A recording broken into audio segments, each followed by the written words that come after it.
Alrighty. Hello, everyone. I'm Edward Mayberry with the San Antonio Public Library. And today, Cassie Garza and I, we're part of the Esports Committee with the San Antonio Public Library, and we'll be discussing esports in our local community. We have esports panelists here, and they will introduce themselves. We'll start with Caitlin. Hi, everybody. My name is Caitlin Tiniente. I'm the head esports coach at St. Mary's University here in San Antonio, Texas. Ansley. Okay. Hi, I'm Ansley Partosa. I am the head of the Greater Gaming Society of San Antonio. Chris. Hey everybody, I'm Chris Sines, founder and co-owner of Texas Gaming Empire Esports Organization, and also the store manager of Play Live Nation over off 1604 in Culebra. And Travis. Hi, my name is Travis Yang, and I'm the head esports coach for A&M San Antonio. We'd like to thank all of you for joining us today. This is our second part of our series. The first episode was so in-depth and so important that we had to continue the series. And we're going to start off with our question. And what makes up the esports community in San Antonio? And how do you become a part of it? Who wants to tackle that question first? I guess I'll go ahead and start off. Basically, the esports community is going to be the different gamers, especially, you can be casual and competitive like we discussed earlier, but it's really just the community that makes it up. And how do you become a part of it? You can search on there's tons of different Facebook groups. There's Twitter, Discords. If you reach out to your colleges, I'm sure the coaches over there will be able to help you out. And then there's just different community influencers. And there's really something for everybody, especially here in San Antonio. There's a lot of different genres and groups out there, and they're really growing and building, and a lot of people building friendships and relationships inside those groups. So it's really awesome to see. Yeah, adding to that, in San Antonio, there's also been, in my experience, I think there's been a lot more venues and a lot of places opened up recently, specifically for gaming.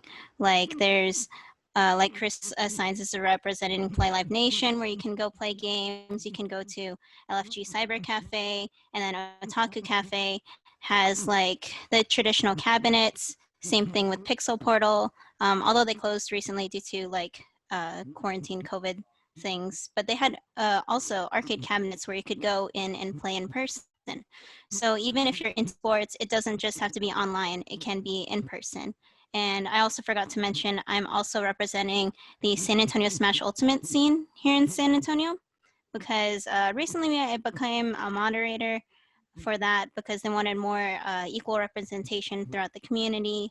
And if you want to join any of these groups, like Chris said, you can go find Facebook pages, and then they also have respective Discords. I believe that also the colleges have their own respective Discords for esports, and from my experience, it's really easy to find someone to just be like, hey, do you want to play Wi-Fi? And then hop in a Discord call with them. Also, just to add in, esports in general, but especially here in San Antonio, when we talk about, community and esports, it really is an organic thing. It's not a top-down, it's not like we have these big teams that come in and then that generates interest. No, this starts organically. Ansley mentioned with Super Smash especially, that is a scene that's very well known for, people just getting together, just playing games, just have a good time, right? And if something, forms from there, tournaments and people want to form teams, that's how we kind of see the growth of esports. And San Antonio is a great example of that. And I agree, yeah. Here in San Antonio, the esports community may seem fragmented, but in reality, it's a lot of smaller groups and smaller communities that their primary focus is on gaming and esports. Depends on the game, sure.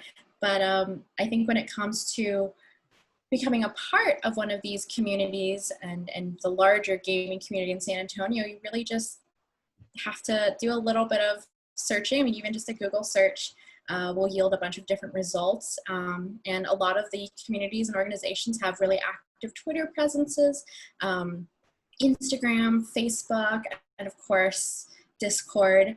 And if none of those communities really speak towards the game that you enjoy to play or the way you enjoy playing it, there's nothing stopping you from creating your own community as well. And I think San Antonio is really great in that there are, if you're willing to do a little bit of outreach, you can find people who want to play the same game the way you want to play it. Mm-hmm. Yeah. I think that's also kind of one of the main focuses of pretty much everybody on this panel is, going into those different gaming groups and trying to pull them all together, and creating an even bigger and funner atmosphere. So that's pretty awesome as well. Yeah, I think San Antonio really speaks to like the grassroots kind of self-made scene that I haven't seen a lot. Like in my experience in gaming, like since the aforementioned stores that I've talked about, like their primary focus was to have like gaming places or like like a LAN cafe or cyber cafe, like Shenanigans Gaming. They even have like a artist wall where they support artists, and a lot of times it's just their regular venue goers who say, hey, why don't you have a tournament for this, and they're like, we don't have anyone to organize a tournament, but we have a free spot on the calendar, you guys can start. So then it just takes off from there. Find out who your friends like want to play as, when everyone's dates align, and you just got a community. And I think that can be true for the card shops and tabletop shops here in San Antonio as well, like Game Lot and what is it, Knight's Table, the other one? There's quite a few. Heroes of Fantasy. Yeah, Knight's Watch, there we go. Where, it is a welcoming environment where you can, if you want to learn to play a new tabletop game or a card game, that's a really great place to start. And what you find over and over again is that these communities have a whole lot of overlap in the games that they play. And so even if we're just playing a card game here at this one shop, it doesn't mean we're not going home and playing online games together as well. So there's a lot of avenues to figure out, how you want to play the game, where those people play that specific game, and create those bridges. Okay. And just another thing to note, like just because you go to one facility doesn't mean there's not something for you at another facility. Like most venues tend to kind of have a niche that they support mainly, but they also support other games and stuff. But just because you go to one place on Tuesday doesn't mean you can't go to another place on Wednesday, and it might even be the same game or a different game. So there's really opportunity on different parts of the city. And then there's going back to kind of again on how to like find out about these different events. Aside from just searching the social media and stuff, on this page right here you see our information. So go ahead and reach out to us as well, and we'll be happy to guide you in the right direction. I do want to ask one quick question. How did each of you get into the esports community where you're at? How did you get into esports, be it San Antonio or outside San Antonio? I've kind of a funny story about that. Okay, so my background mainly is game development. I have an associate's from Northwest Vista College in 3D animation, and it started because my instructor, Joe Guerra, he was bragging about how he was top 10 in the city for Smash, I think Smash 4 or Smash, yeah, I think it was Smash 4. He was like saying, oh, I'm top 10 in the city, and I also know how to do game development, because it's like cool when you know how the game works. So I said, I didn't believe him. And he's like, all right, let's go to a tournament. And my experience with tournaments before that was PAX South, where they had like the stage and the lights, and there's like smoke and everything going off. And then I was really surprised by how the reality of it is a bunch of people hanging out at a shop, like it was at a otaku cafe, lots of tables around and TVs, and you just like, there's no crazy lights and smoke, but it's, regular people, but they're just really, really good at the game, and you can lose in 2 minutes. So that was my experience going into Smash, and now I've been here for like 2 years, and it's great. I'll say for myself in high school, it really was the route of kind of building it yourself. I had a friend group, and then we played, StarCraft Brood War and like StarCraft 2 when it first came out, which is now not so popular. But there was a time when it was early, like 2010, 2011. I actually ended up moving from Kansas to Missouri. So, I kind of lost that physical friend group, but we had the team going. So that was a way for me to stay in touch with them, on a daily basis and to still play with them. And then further on in the college, that was actually me starting to pretty much drive to any events I could. A lot of times in the middle of Missouri, driving up to Milwaukee or Chicago, 6-8 hour drives just to meet up with other guys who played, StarCraft, and they were hosting a tournament there. So It's super cool. lots of gas money, but it was worth it. Yeah. So it seems like all of y'all have pretty much the same niche, that gaming was the backbone of it. And then you just saw a different avenue to explore gaming and to be able to build a community with your friends, competitive gaming or just leisurely gaming. That's what it seems like to me. It's pretty awesome that you went from Kansas to Missouri. You still stay in touch with your friends. Oh yeah, and I still stay in touch with that same group pretty much every day. They're all spread out across the nation now, but through Discord and just through the game itself, it's essentially like nothing ever changed really. So. Right. So I have another question for y'all. Who are the major contributors or the major players in the esports community in San Antonio? We have the collegiate aspect covered with Travis and Caitlin, and then we have Ansley with the indie developer, and we have Chris with the lounges. But who else are major developers or major players or contributors who they could reach out to if they want to get involved in this? Yeah, so obviously I like to feel myself as a heavy influencer and involved in the community, but like Ansley kind of mentioned a lot of them. You'll have Shenanigans Gaming. It's kind of a 410 in Ingram. That's going to be a LAN center with PCs, and then they got table space for card games and tabletop games. They host some Smash stuff, Apex stuff. You got LFG Cyber Cafe, which is kind of near the medical UTSA area, in between there, somewhere off Babcock and one of those roads. They've got their PC gaming lounge. They've got a few consoles. They're going to do more like League of Legends. They also have a Smash Weekly. Every venue has a Smash Weekly. Play Live, we try and do it all: sports games, PC games. We have 22 consoles, 20 PC stations, and just Call of Duty, Fortnite. And then you've got like Otaku. They host the main Smash Ultimate. Well, they did before COVID. I'm sure they'll resume it once COVID's over or kind of dies down and people come out. So Otaku does that. And they also do a monthly fighting game community tournament with like Tekken and Soul Calibur. And then like Caitlin had mentioned, you've got card and tabletop shops. So you're gonna have like Gamers Paradise, which is really influential in card games. Night's Watch, they've got a beautiful facility with a lot of tabletop stuff. You got Night Owl Gaming, and I know there's some other places that I'm forgetting, and I'm sorry about that. And then yeah, I'll let somebody else. I think one of the other notable mentions is some of the online groups like Twitch Streamers of Texas. They do a lot during PAX South to bring those content creators together. And so that's another really big driving force, I think, here in San Antonio, especially during those convention times.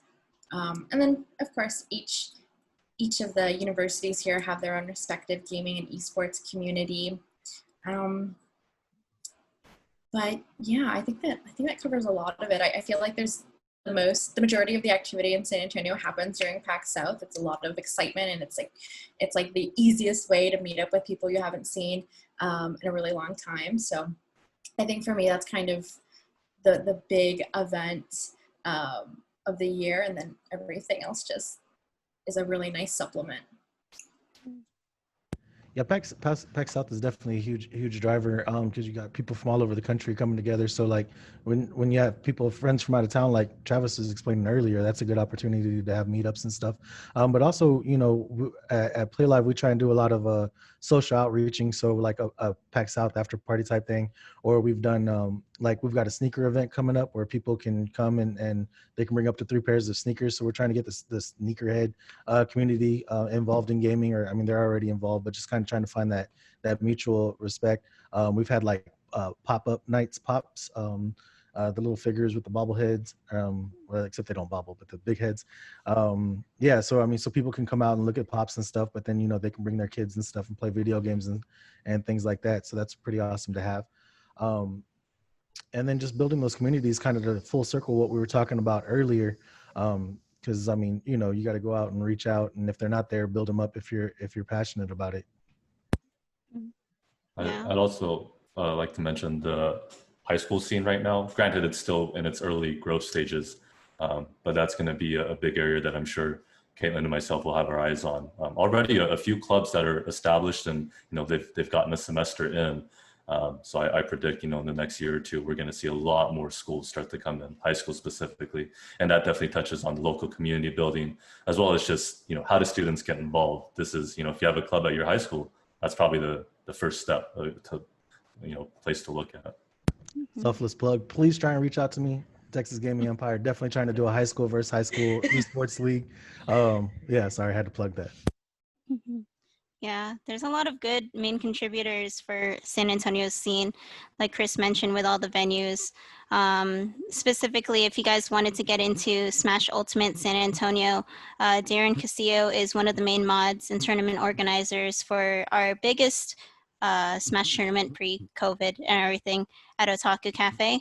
And then for the Greater Gaming Society, we not only do gaming events, because we usually, like every month, we'll have a social hour online, just hang out in our Discord and all that. Or we'll have a excuse to create, which is where we show everyone this is a project we're working on, or I'm in an art rut, I don't know how to get through my art block. So just having that community to even come back to and talk with, even if you're not creating or if you're not playing games, just being able to chat with everyone, I feel like brings everyone together, especially during this time. And my friend John Ledesma is a great game jam organizer, and game jams are where people try and get together in groups, and then they create a game, usually within 48 hours. It doesn't have to be complicated. It doesn't have to be like an MMO crazy thing. It can be like Flappy Bird-esque or something like that. But it's just one of those other ways to get like everything creative juices flowing and maybe create one of the next big games. I don't know. That's very impressive. I was wondering if I'm a gamer. I play Call of Duty. I've been playing Call of Duty since it came out for PS3. And I have a set of friends. We've been playing together for like 15 years. So I understand that niche there in West Virginia, some are further in Texas, some are in New York, New Jersey. So I understand that community vibe that y'all have. Now, if I'm just a regular gamer, I'm not a professional or anything like that, what can I expect when I come to reach out to y'all? Do I have to be at a certain level to participate or spectate in these leagues, or do I have to be just a casual gamer and I'll still be accepted? I would say all of the above. I mean, nobody comes in and dominates from the get-go. You generally learn off other people, and you have to take a couple L's to learn from experience. You don't lose, you learn, right? So, you got to get in there. Different people are going to have different styles. Styles make matchups as well. So, you just got to get in there and grow with the community, reach out and network with other people, and your game gets stronger as you play stronger people. Yeah, I feel like I'm more of a casual gamer, even though I go to tournaments, and I've even traveled like out of city and even out of state with a lot of my friends, because some of them are super good. And even if you're a casual gamer just coming in, hanging out, seeing what's happening, it's totally fine. And it's really cool to just like even observe the matches, because it's kind of like the same feeling. Like I can understand how sports fans like to be at the arena to see it live rather than like watching it from home, because it's just totally a different vibe. You can see everyone cheering, like even in person, things can get crazy and rowdy if someone does something really hype on the stream. Like just building that interesting community of like, you don't have to be the best. You can like just come in as a casual and be accepted in the community. Yeah, and I think to speak to both of your points, like you don't have to be the best at a game to be part of a community. You don't even have to have ever played a game to be part of the community. If you want to watch and be a supporter and a spectator, I mean, that is a really fun thing to do, because again, similar to other live events or any other type of entertainment, it's just really fun to be with people who have the same interest as you. And so I think a lot of the communities are very open and welcoming to newcomers of all walks of life, regardless if you've played the game or not. And I think what it really comes back to is, are you willing to be, nice and open-minded? And that's, I think, really all you have to come prepared with is wanting to, be respectful to those in the community and bring really positive, good energy. That's great. That's great to hear because I don't get my feelings hurt if I get smashed in by a 12-year-old kid or anything like that. You know how that is. I try and tell people at tournaments like there can only be one winner. You know, you gotta come out. It's about the camaraderie and getting to know people and the networking and just having a good time. Of course, you want to win. Everybody wants to win, but you know you have to understand it's more than just about winning. It's really about building new relationships and friends and hanging out and stuff. Mhm. And Yeah, what a great opportunity to learn how to get better other than like going to the person who just beat you and asking, can you show me some pointers or can you show me how you did that thing? Like, again, building bridges. I want to chime in real quick, just kind of a personal experience. That has happened to me many times where I go to a tournament and I look at the bracket and I'm like, oh, this guy's, top 10 in the nation. I'm going to lose. But there's like no sense of, sadness or disappointment. It's like, all right, I'm going to play him, try my best. As soon as I lose, I'm going to go and stand behind him and watch him play the rest of that tournament because that's for me and for a lot of people, that's what, you go to an event where you get to hang out with your friends, you get to watch great players, you get to talk with them too, right? It's not like if you go to an NBA game, probably not going to get to interact one-on-one with those players. But, at esports, usually right now, you can, if you lose to them, you can go ask them, hey, what'd you think I did wrong? Or what'd you think I did well? And most often than not, they'll be glad to take some time and talk with you about that stuff. yeah.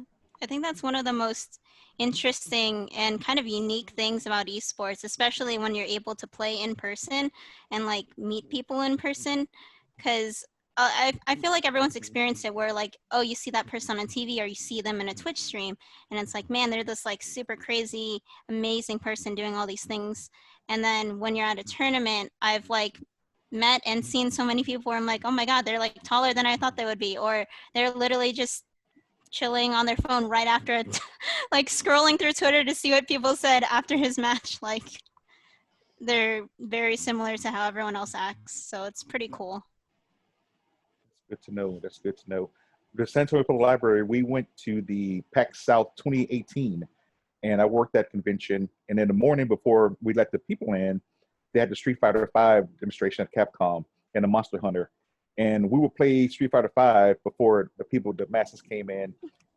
Every day I got my butt beat so bad.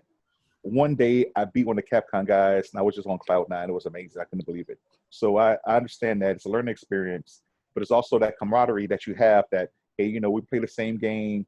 I'm here to make you better. So let's see what we can do. So I like that aspect of the gaming community. Before we close, is there anything else you'd like to add? Do you have any events or anything that in the near future? I know COVID has put a cloud on everything we have planned, but what can you say to the community? What are some starter events they can attend to, or what are just some local events they can go to get their feet wet and start with this esports community in San Antonio? As far as on my end, on Facebook, just search Texas Gaming Empire or also Play Live Nation Culebra Commons. There's an event tab. You can see all the different events that we got coming up. We are practicing heavy sanitation and social distancing. Masks are a must at the moment. And then also on Twitter at TX Gaming Empire, at Play Live Culebra, you can see the different things that we got going on. You mentioned Call of Duty. We kind of, since we're throwing some pretty big Call of Duty tournaments, we made a Call of Duty specific Twitter. It's at COD Texas. Discord, Texas Gaming. I'd have to send you a link. We'd have to get in contact. But yeah, and to kind of full circle, like about the whole conversation. So like how I got into esports, I used to like playing Madden with me, my cousin, and a friend. We'd play on a franchise. And I was always like, man, I wish all the teams would be user controlled instead of like just us three user controlling a team and the rest are AI.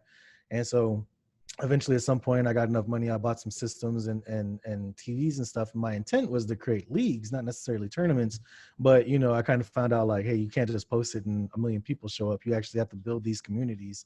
That kind of started my journey to where I started Facebook groups. I started my esports organization, started throwing different tournaments and stuff like that.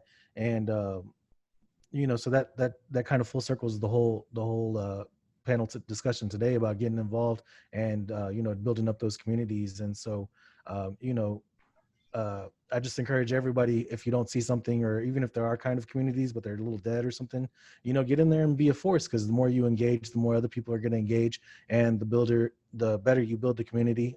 And it's just an awesome experience to be able to be involved in those and create those and see them grow and flourish. I know event-wise, to be honest, we don't really have anything necessarily planned. We have some ideas for events we want to do when the semester starts again with the students and for the community. But yeah, personally for me, I'm really focused on finishing up recruitment and getting the teams ready to compete. I think once the teams are done for at least A&M, then that presents a great base, because then we can use those teams, if we want to go compete at tournaments, if we want to host invitationals, have friendly matches. You got to have a team first before you can do any of that. So that's kind of where I'm at right now, trying to finish that stuff up. And we're in a pretty similar boat at St. Mary's. We are almost at the start of the fall semester, and so that brings fall tryouts for our students. But in the meantime, we are doing game nights. So not necessarily a super competitive tournament or event, but at least once a week, we're trying to get anywhere from 8 to 12 gamers online for any specific game. It could be League of Legends, Overwatch. I think this week we're doing Animal Crossing, and you don't have to be a St. Mary's student to join. This is open to anyone who's interested in our program, current high school students that are interested in St. Mary's, or just those in San Antonio who want to find some kind of gaming community. We're open to everyone. Yeah, Greater Gaming Society has also moved all of their events to be online in our Discord. So usually we'll have like once a month a Jackbox night for a social hour. You guys can check the links that I'll probably send out, or you can find our Discord and our Twitter. For the Smash community of San Antonio, they also have a Facebook page, and collectively there is a Texas Discord for like all of the respective cities to conglomerate together. But usually if you're in the Facebook page for San Antonio, that is a great way to just say, hey, do you guys want to play on Wi-Fi? Here's my code for my room, and here's this. Hope you have a LAN adapter, let's play. So everyone's very receptive. And then just to note, as I had mentioned earlier, Texas Gaming Empire is really trying to work hard to create like high school versus high school e-leagues, and definitely would love St. Mary's and A&M, the coaches there, to come out and be able to check out upcoming talent for their prospective universities. And then we'd also love to throw like some college versus college stuff, some invitationals. Once y'all get y'all's teams, let me know. We can run something fun. Definitely. I'm excited to watch y'all's Overwatch matchups. And I'll share everybody's info. And let's see here. We'll start with Ansley. So we have your email, personal Twitter, Discord, Twitch, and Face group. I know everyone mentioned Face group as a way to get in contact with everybody. Discord for the Greater Gaming Society. Anything you would like to add? I need to send you the links for the Smash Ultimate. I didn't get to do that until I sent the email today. But yeah. What we could do is we can post that on our esports page for the library, and that's where we put all our esports events that are going on. Mm-hmm. So we can definitely do that for your event as well. Okay. Yeah, sounds good. Cool. Awesome. Chris, we got Chris's info, phone number, website, Twitter, Facebook, another email, another website, Twitter, Facebook, and Discord. Chris, was there anything that we missed? That is all it. Thank you so much. No problem. We'll add all the contact info in the description of this video as well. Let's see. And then Caitlin, we have Caitlin's info, email, Discord, and Twitter to get a hold of Caitlin. And my Twitter will have a link to the St. Mary's Twitter, which will get you to our Discord. And yeah, that's it for us. Awesome, thank you. And then finally we have Travis. Travis, we got your email, Discord, and Twitter for the Texas A&M University San Antonio Esports. Was there anything you would like to add? Same as what Caitlin mentioned. If you go to my Twitter, I have a link to our esports Twitter, so everything should be there. All right, and then Edward and I are from the San Antonio Public Library. Edward works at Guerra Library. I work at Pan Am, both sort of on the south side. Edward, was there anything else you would like to add?